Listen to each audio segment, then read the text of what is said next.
ஒரு பெரிய அடர்ந்த காட்டுல காலுக்காகவும் கோரிக்காகவும் கணவன் மனைவியா வாழ்ந்து வந்தாங்க. காலுக்காக பயங்கர சோம்பேறி, எந்த வேலைக்கும் போகாம வெட்டித்தனமா அந்த காட்டை சுத்தி சுத்தி வந்துகிட்டு இருக்கோம். கோரிக்காவும் கல்யாணம் ஆகி ரொம்ப நாள் கழிச்சு இப்பதான் மாசமா இருந்தது. இருந்தாலும் காலுக்காவும் இப்பவும் வேலைக்கு போறத பத்தி நினைச்சே பார்க்கல. ஒரு நாள் ராத்திரி காலுக்காகவும் கோரிக்காகவும் படுத்து தூங்கிட்டு இருந்தாங்க. அந்த சமயம் கோரிக்காவோ மாங்காய் ஊறுகாய் சாப்பிட்ற மாதிரி ஒரு கனவு கண்டது. கனவு கண்டு கொஞ்ச நேரத்துல கோரிக்காவை எழுந்திரிச்சு உட்காந்து காலுக்காகத்தை எழுப்பி விட்டது. காலுஜி, சீக்கிரம் எழுந்துருங்க. கோரிக்காகத்தோட குரலை கேட்ட காலுக்காகவும் அவசரமா எழுந்திரிச்சு உட்கார்ந்தது. என்ன கோரி, என்ன ஆச்சு? ஏன் இப்படி ராத்திரியில எழுப்புற? காலுஜி, நான் இப்ப மாங்காய் ஊறுகாய் சாப்பிடுற மாதிரி கனவு கண்டேன். கோரி, இத சொல்லவா என்ன இப்ப எழுப்பி விட்ட? இது ராத்திரியில எழுப்பி சொல்ற அளவுக்கு ஒன்னும் முக்கியமான விஷயம் இல்ல. இந்த கனவை நீ என்கிட்ட விடிஞ்சதுக்கு அப்புறம் சொல்லிருக்கலாம். காலுஜி, கனவு கண்டதை விட்டு தள்ளுங்க, அது ஒரு விஷயமே இல்ல. ஆனா எனக்கு இப்ப உண்மையிலேயே மாங்காய் ஊறுகாய் சாப்பிடணும் போல ஆசை வந்துடுச்சு. பிளீஸ் எனக்காக எங்கேயாவது போய் கொஞ்சம் மாங்காய் ஊறுகாய் வாங்கிட்டு வாங்க.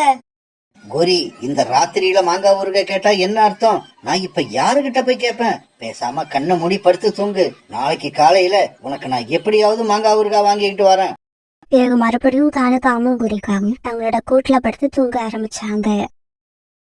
மறுநாள் பொழுது விடிஞ்சிச்சு. காலையில கண் வச்ச உடனே காலுக்காவன் வீட்டை விட்டு கிளம்பி வெளியில வந்தது. காலுக்காவும் எந்த வேலைக்கும் போகாம இருந்துச்சே தவிர தன்னுடைய மனைவி கோரிவால ரொம்பவும் அன்பு வச்சிருந்தது. அதனால கோரிக்காக ஆசையா கேட்ட மாங்காய் ஒரு கையை எப்படியாவது வாங்கிட்டு போகணும்னு அது மனசுல முடிவு பண்ணுச்சு. கோரி பாவம், இது வரைக்கும் அவ ஆசைப்பட்டு எதையுமே கேட்டதில்ல. இப்பதான் முதலா மாங்காய் ஊறுகாய் கேட்டிருக்கா. இத நாம கண்டிப்பா வாங்கிக்கிட்டே போயாகணும். காலுக்காக இப்படி நினைச்சுக்கிட்டு இருக்கும்போது ரோனி குருவி அங்க வந்துச்சு. ரோனி, எனக்கு கொஞ்சம் மாங்காய் ஊறுகாய் வேணும். உன் வீட்டுல மாங்காய் ஊறுகாய் இருந்தா எனக்கு கொஞ்சம் கொடு. காலு, என்கிட்ட எலுமிச்சை ஊறுகாய் இருக்கு, மிளகாய் ஊறுகாய் இருக்கு, ஆனா மாங்காய் ஊறுகாய் இல்ல. அடடா, இப்ப நான் மாங்காய் ஊறுகாயை எங்க போய் தேடுவேன்? யாருகிட்ட வாங்குவேன்? இங்க பாரு, எனக்கு தெரிஞ்சு ரீட்டா கிளி போன தடவை மாங்காய் ஊறுகாய் போட்டது. நீ வேணும்னா அதுகிட்ட போய் கேட்டு பாரு. அந்த சமயத்துல ரீட்டா கிளி உணவு தேட போறதுக்காக வீட்டு வாசலுக்கு வந்துச்சு. ரீட்டா, என் மனைவி கோரி மாசமா இருக்கா. இப்ப திடீர்னு மாங்காய் ஊறுகாய் சாப்பிட ஆசைப்படுறா. எனக்கு சீக்கிரமா கொஞ்சம் மாங்காய் ஊறுகாய் எடுத்து கொடு. காலு, என்கிட்ட மாங்காய் ஊறுகாய் இருக்குன்னு உனக்கு எப்படி தெரியும்? என்னவோ வாங்கிட்டு வந்து கொடுத்த மாதிரி கேக்குற. ரீட்டா, கோவப்படாத. வர்ற வழியில ரோனி குருவிய பார்த்தேன். அதுதான் உங்க வீட்டுல மாங்காய் ஊறுகாய் இருக்கிற விஷயத்தை எனக்கு சொல்லிச்சு. இந்த ரோனி குருவிக்கு அன்னைக்கு மாங்காய் ஊறுகாய் கொடுத்தது எவ்வளவு பெரிய தப்புன்னு எனக்கு இப்பதான் புரியுது. இதுக்கப்புறம் நாம எது செஞ்சாலும் யார்கிட்டயும் சொல்லக்கூடாது போல இருக்கு. இப்படி மனசுக்குள்ள நினைச்ச ரீட்டா கிளி காலுக்காகத்துக்கிட்ட இப்படி சொல்லுச்சு. இங்க பாரு காலு, நீ இங்கேயே இரு, நான் போய் ஊறுகாய் எடுத்துக்கிட்டு வந்துடுறேன். இப்படி சொன்ன ரீட்டா கிளி பிறகு வீட்டுக்குள்ள போய் தான் கிட்ட இருந்த ஊறுகாயில கொஞ்சமா ஒரு கிணத்துல எடுத்து வச்சது. என்ன ரீட்டா, பாட்டில்ல தான் அவ்வளவு ஊறுகாய் இருக்குல்ல, இன்னும் கொஞ்சம் எடுத்து வச்சா என்ன குறைஞ்சா போயிடுவ? நான் குறைய மாட்டேன், ஊறுகாய் குறைஞ்சிடும். இந்தா, இவ்வளவுதான் கொடுக்க முடியும், இதை எடுத்துக்கிட்டு போ.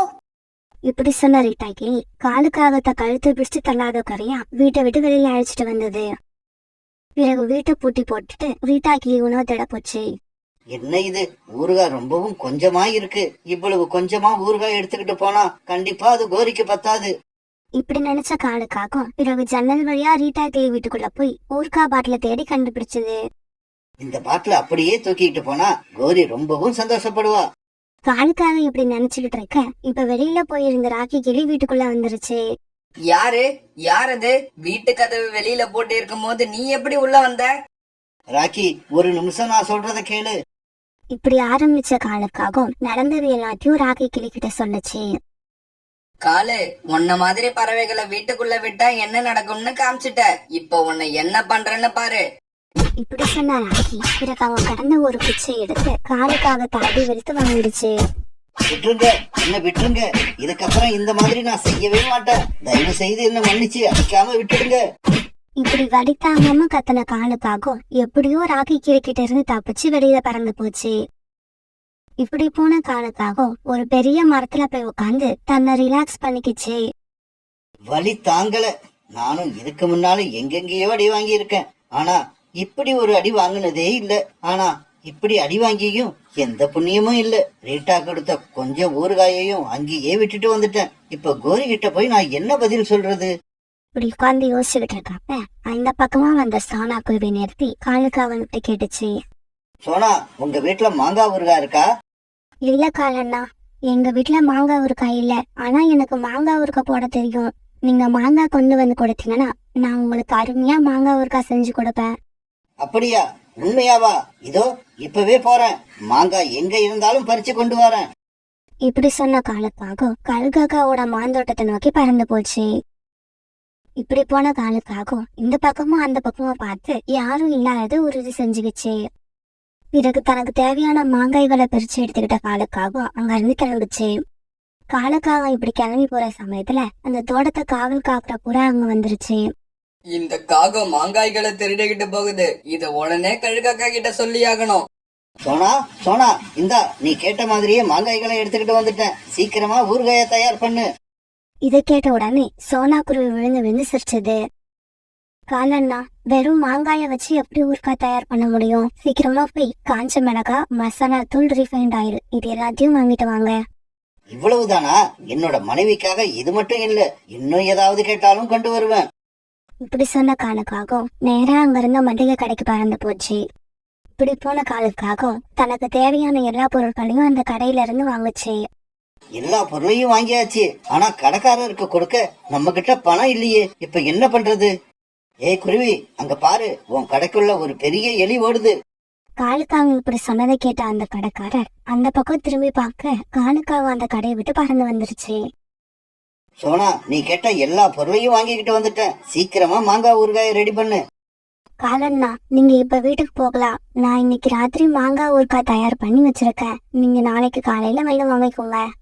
சோனா, மாங்காய் ஊறுகாய் எப்படி தெரியுமா இருக்கணும்? என் மனைவி அதை சாப்பிட்டு பார்த்துட்டு சந்தோஷப்படுற மாதிரி இருக்கணும். என்ன காலுஜி, மாங்காய் ஊறுகாய் எங்க? கைய வீசிக்கிட்டு வந்திருக்கீங்க. கோரி, நான் மாங்காய் அப்புறம் மசாலா பொருட்கள் இது எல்லாத்தையும் சோனா குருவி கிட்ட வாங்கி கொடுத்துட்டு வந்திருக்கேன். சோனா குருவி இன்னைக்கு ராத்திரி இதையெல்லாம் வச்சு ஊறுகாய் தயார் பண்ணிடும். நாளைக்கு காலையில நான் போய் வாங்கிக்கிட்டு வந்து அந்த ஊறுகாயை உங்ககிட்ட கொடுத்துருவேன். அதெல்லாம் சரி. காலுஜி, உங்க ரெக்கையில என்ன லேசா காயம் பட்ட மாதிரி இருக்கு? அந்த காயம் ராகி கிளி இன்னைக்கு காலையில அடிச்சதால உண்டானது.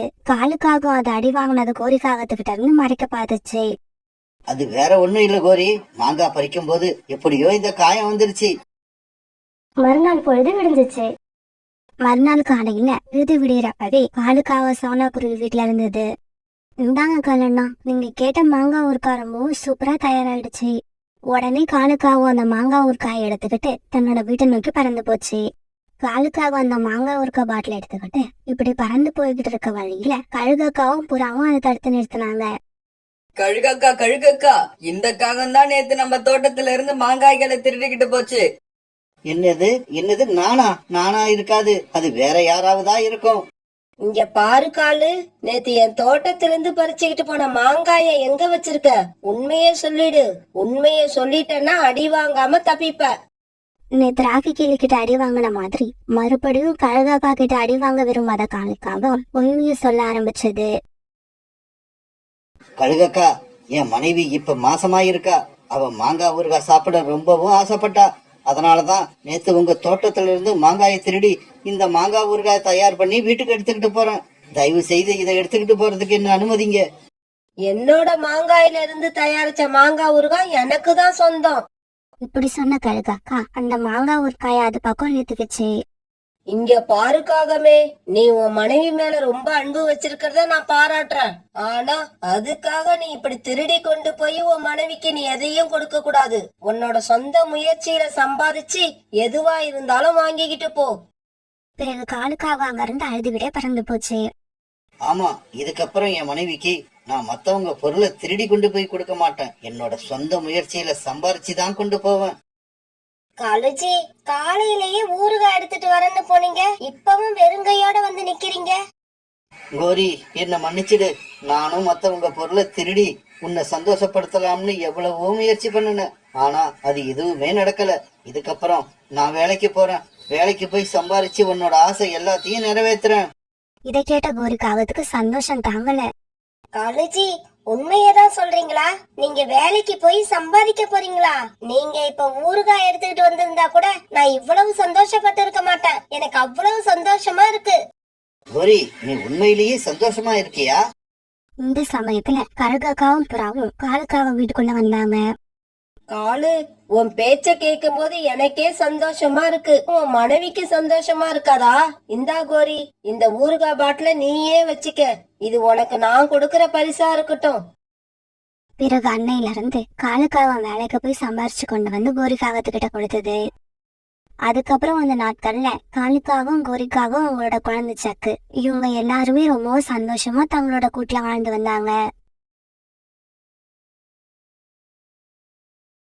பியூட்டியோட அம்மா சோனா இறந்ததுக்கு அப்புறம் பியூட்டிக்கு ஒரு அம்மா தேவைன்னு நினைச்ச ராணா குருவி 2வது கல்யாணம் பண்ணிக்கிச்சு. ராணி சோனாவோட பொண்ணு பியூட்டிய தன்னோட சொந்த குழந்தையா பாத்துக்கணும்னு நினைச்சுதான் இந்த கல்யாணத்துக்கு ஒத்துக்குச்சு. ஆனா திருமணம் ஆகி கொஞ்ச நாளைக்கு அப்புறம் ராணா நினைச்சது எதுவுமே நடக்கல. எல்லாமே அதுக்கு நேர் எதிராக நடந்தது. ராணி வீட்டு வேலை எல்லாத்தையும் தான் செய்யாம பியூட்டிய விட்டே செய்ய வச்சா. இங்க பாரு பியூட்டி, நடந்தது எதையாவது உங்க அப்பா கிட்ட சொல்லணும்னு நினைச்ச இந்த ராணி இப்ப உள்ளதை விட 10 மடங்கு கெட்டவளா மாறிடுவா. உன்னை கொன்னாலும் ஆச்சரியப்படுறதுக்கு இல்ல, தெரிஞ்சுக்க. இல்லம்மா, நான் அப்பா கிட்ட எதையும் சொல்ல மாட்டேம்மா. அப்பா வரதுக்கு முன்னாடி தினமும் எப்படி தூங்குவேனோ அதே மாதிரி இன்னைக்கும் தூங்கிடுவேம்மா. வெளியில வேலைக்கு போயிருந்த ராணா குருவி அப்பதான் வீட்டுக்குள்ள வந்தது. அப்பா வீட்டுக்குள்ள வரத பார்த்த பியூட்டி அவசர அவசரமா தன்னோட கூட்டுல படுத்து தன்னோட கண்களை மூடிக்கிச்சு. ராணி, பியூட்டி தூங்கிட்டாளா? தூங்கிட்டாங்க. பசிக்குதுன்னு சாப்பாடு கேட்டா கொடுத்தேன், சாப்பிட்டுட்டு தூங்கிட்டா. 3 வேளை சாப்பிடுறது, படுத்து தூங்குறது, இதை தவிர வேற எந்த வேலையும் அவ செய்யறதே இல்ல. ராணி, பியூட்டி இப்ப ரொம்ப சின்ன குழந்தை. இன்னும் கொஞ்சம் வளர்ந்ததுக்கு அப்புறம் அவளும் வீட்டு வேலைய பார்க்க ஆரம்பிப்பா. பியூட்டி கண்ணை மூடி படுத்திருந்தாலும் இவங்க பேசுறது எல்லாத்தையும் கேட்டுக்கிட்டு தான் இருந்தது. ராணி மேல இருந்த பயத்துல அப்பா கிட்ட எதையும் சொல்லணும்னு அது நினைக்கவே இல்ல. பியூட்டியோட வாழ்க்கையில ஒவ்வொரு நாளும் இப்படியேதான் போய்கிட்டு இருந்தது. ராணா குருவி வேலைக்காக வெளியில போன உடனே ராணி குருவி வீட்டு வேலை எல்லாத்தையும் பியூட்டியவே செய்ய வச்சது. வேலையில ஒரு சின்ன தவறு நடந்தா கூட கொஞ்சம் கூட இறக்கமே இல்லாம பியூட்டியோட கண்ணத்திலேயே அரைஞ்சிடும். இந்த மாதிரி பியூட்டி ராணி குருவி கிட்ட நிறைய தடவை அற வாங்கி இருந்தது. பியூட்டி, என் முகத்துல என்ன பாலா வடியுது? என்னையே பாத்துக்கிட்டு இருக்கிற? சீக்கிரமா காட்டுக்குள்ள போய் நல்ல இனிப்பான பழங்களை எடுத்துக்கிட்டு வா. அம்மா, பழங்களை நான் போய் எடுத்துட்டு வரேன். ஆனா அது எங்க கிடைக்கும்னு எனக்கு தெரியாது. வீட்டை விட்டு வெளியில போய் 4 இடத்துல அலைஞ்சி பாரு. அப்பதான் எந்தெந்த பொருள் எங்கெங்க கிடைக்கும்னு உனக்கு தெரியும். ஆனா பழங்கள் இல்லாம மட்டும் வீட்டுக்குள்ள வந்த அதுக்கப்புறம் பறக்கிறதுக்கு உனக்கு ரெக்கையே இருக்காது. ஜாக்கிரதை. ராணி இப்படி சொன்ன உடனே பியூட்டி அவசர அவசரமா வீட்டை விட்டு வெளியே வந்து பழங்களை தேடி பறந்து போச்சு. நீண்ட நேரம் இப்படி பறந்து தேடியும் பியூட்டிக்கு பழங்கள் கிடைக்கவே இல்லை. ரொம்ப நேரம் முயற்சிக்கு அப்புறம் பியூட்டிக்கு ஒரு மரத்துக்கு அடியில கொஞ்சமா பழங்கள் கிடைச்சது. பிறகு அந்த பழங்களை எடுத்துக்கிட்டு பியூட்டி வீட்டுக்கு போலாம்னு நினைக்கிறப்ப காலுக்காக அந்த பக்கமா பறந்து வந்தது. காலுக்காகத்தோட வேலையே சிறிய பறவைங்களை மிரட்டி ஏமாத்தி அவங்க கிட்ட உள்ள பொருட்களை பிடுங்கிக்கிட்டு போறதுதான். இப்ப பியூட்டி கொஞ்சம் பழங்களை வச்சிருக்கத பார்த்த உடனே காலுக்காக சந்தோஷமாயிடுச்சு. ஏய் குருவி, பழங்களை அப்படியே வச்சுட்டு இங்க இருந்து ஓடிடு. இல்ல இந்த இடத்துலயே உன்னை கொன்னு போட்டுட்டு பழங்களை எடுத்துக்கிட்டு போயிடுவேன். பழங்களை கொடுக்கலனா நீங்க என்ன கொன்னிடுவீங்க. பழங்களை எடுக்காம வீட்டுக்கு போனா என்னோட அம்மா என்ன கொன்னிடுவாங்க. என்னோட தலையெழுத்துல இன்னைக்கு நான் சாகணும்னு இருந்தா சந்தோஷமா சாவுறேன். நீங்களே என்ன கொன்னு போட்டுடுங்க. எங்க அம்மாவோட அடிக்கு பயந்து தினம் செத்து பொழைக்கிறதுக்கு ஒரே நாள்ல செத்து போறது எவ்வளவோ மேல். இப்படி சொல்லிட்டு அழுத பியூட்டிய பார்த்த உடனே காலுக்காகத்துக்கு மனசுல இறக்கம் வந்தது. ஏய் சின்ன குருவி, நீ சொல்றத என்னால நம்ப முடியல. எந்த அம்மாவும் தான் பொண்ணை இப்படி கொடுமைப்படுத்த மாட்டா. அவங்க என்னோட சொந்த அம்மா இல்ல, சித்தி. அவங்க வீட்டு வேலை எல்லாத்தையும் என்னதான் செய்ய சொல்லுவாங்க. அப்படி நான் செஞ்சாலும் என்னால சந்தோஷமா இருக்க முடியாது. அதுல ஏதாவது குறை கண்டுபிடிச்சு என்ன அடிச்சாதான் அவங்க நிம்மதியா இருப்பாங்க. அவங்க கிட்ட தினமும் இப்படி அடி வாங்கறதுக்கு உங்க கையாலேயே செத்து போகலாம்னு முடிவு பண்ணிட்டேன். ஆமா, உன்னோட பேர் என்ன? என் பேரு பியூட்டி. இங்க பாரு பியூட்டி, உன்கிட்ட உள்ள பழங்களை பிடுங்கிக்கிட்டு உன்னை விரட்டி விடலான்னு தான் நான் இங்க வந்தேன். ஆனா உன்னோட கதையை கேட்டதுக்கு அப்புறம் உன்னை நினைச்சா எனக்கே பாவமா இருக்கு. இங்க பாரு, நீ விருப்பப்பட்டா என் கூட என்னோட வீட்டுக்கு வரலாம். என் மனைவி உன்னை பாசமா பாத்துப்பா. எங்க வீட்டுக்கு நீ வந்தீன்னா ரொம்ப சந்தோஷமா ஃபீல் பண்ணுவ. காக அங்கிள், நான் உங்க வீட்டுக்கு வரேன். ஏன்னா என்னோட சித்தி கிட்ட போகாம வேற யாருக்கிட்ட போனாலும் நான் சந்தோஷமா தான் இருப்பேன். இப்படி சொன்ன பியூட்டி பிறகு காலுக்காகத்தோட பறந்து போச்சு. கோரி, கோரி, எங்க போயிட்ட? சீக்கிரம் வந்து இங்க பாரு, நான் உனக்காக என்ன கொண்டு வந்திருக்கேன்னு. காலுக்காக இப்படி கூப்பிட்ட உடனே பக்கத்து ரூம்ல இருந்த கோரிக்காக வந்தது. காலுஜி, யார் இந்த சின்ன குருவி? பார்க்கறதுக்கு ரொம்ப அழகா இருக்கா. ஆமா, இந்த குருவியை கிட்னாப் பண்ணி கொண்டு வந்தீங்களா? அப்படி கிட்னாப் பண்ணி கொண்டு வந்திருந்தா ஒழுங்கா கொண்டு போய் அவங்க அம்மா அப்பா கிட்ட இதை சேர்த்துட்டு வந்துடுங்க. கோரி, நான் கிட்னாப் பண்ணி எல்லாம் கொண்டு வரல. இந்த குருவி பேர் பியூட்டி. பியூட்டியா இஷ்டப்பட்டு தான் என் கூட வந்தது. ஆண்டி, என்னோட சித்தி என்ன ரொம்ப கொடுமைப்படுத்துனாங்க. தினமும் அடிப்பாங்க. அவங்க கிட்ட இருந்து எப்படி தப்பிக்கிறதுன்னு தெரியாம தவிச்சுக்கிட்டு இருந்தேன். அப்பதான் காட்டுக்குள்ள காலங்களை பார்த்தேன்.